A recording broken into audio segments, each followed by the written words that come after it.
বাংলাদেশের একটা ট্রাইব্যুনাল থেকে উপযুক্ত আদালতের থেকে তাদের মৃত্যুদণ্ড প্রদান করা হয়েছে। তাদেরকে ইন্টারপোলের মাধ্যমে গ্রেপ্তার করে বাংলাদেশে এনে সেই সাজা কার্যকর করা যেতে পারে।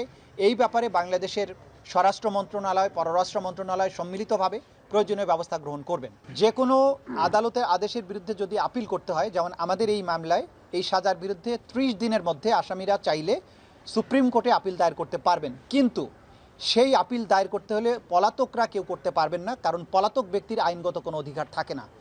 তাহলে আপিল করতে হলে তাকে অবশ্যই এসে বাংলাদেশে আত্মসমর্পণ করতে হবে এবং জেলে গিয়ে তিনি তখন সুপ্রিম কোর্টের কাছে তার সাজার বিরুদ্ধে আপিল দায়ের করতে পারবেন। যদি আত্মসমর্পণ না করেন তাহলে তার রাইট অফ অ্যাপিল থাকবে না। আমরা বারবারই বলেছি এবং আদালত এটা কিন্তু বারবার পরিষ্কার করেছেন যে ক্রাইমস অ্যাগেনস্ট হিউম্যানিটি, অর্থাৎ মানবতার বিরুদ্ধে অপরাধ হতে হলে তাকে দুটো শর্ত পূরণ করতে হবে। যে অ্যাটাক বা আক্রমণের মাধ্যমে মানুষ যে হত্যা হয়েছে